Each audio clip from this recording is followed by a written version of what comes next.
Myself, Vishnupriya, I am going to take a seminar about ferroresonance. These are the contents. Introduction.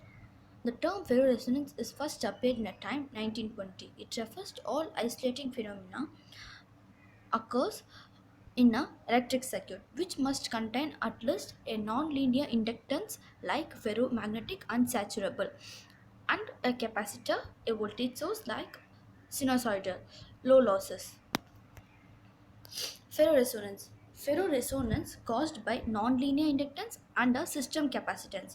For better understanding of resonance, it is worth to remind the linear resonance in RLC circuit.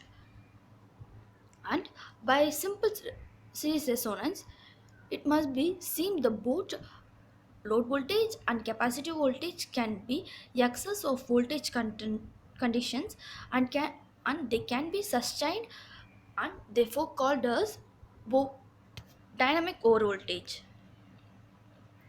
And the voltage across the inductance will be depends upon the frequency W and the current through the function f of I. The voltage can be written as VL equal to omega f of I, and the negative signs indicates that is antiphase with the load voltage and lies current by 90 degrees, and the total voltage will be V equal to load voltage plus capacitive voltage equal to free omega f of I minus 1 divided by omega c, or load voltage equal to V plus 1 divided by omega c. Ferroresonance situation. In this ferroresonance situation, the switch used to energize and de-energize the primary of a transformer. The switch is interconnected to the primary by the length of the cable. The switching device may be mounted at the top and the transformer near to the ground level. By using this diagram, the one pole of the switch is closed and the transformer is not energized. The current flowing through the specified part can be produced resonance and the impulse voltage across the transformer and the cable on the unenergized phases. This causes lightning arrestor cannot be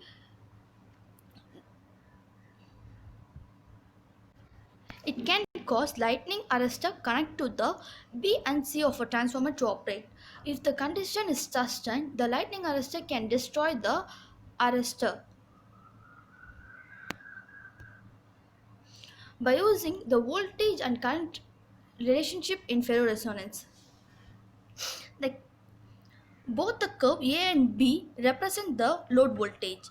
The operating point must be where two lines are crossing the two lines are crossing at P.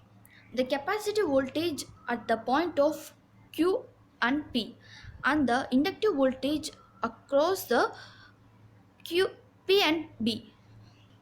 And the voltage applied capacitor along it takes much large current IC alpha, but it applied in a inductance along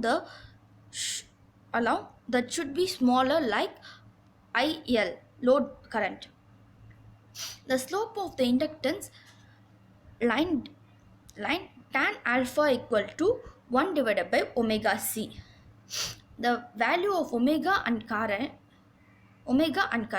is reduces, the slope is increases. The intersection P will be processed to curve.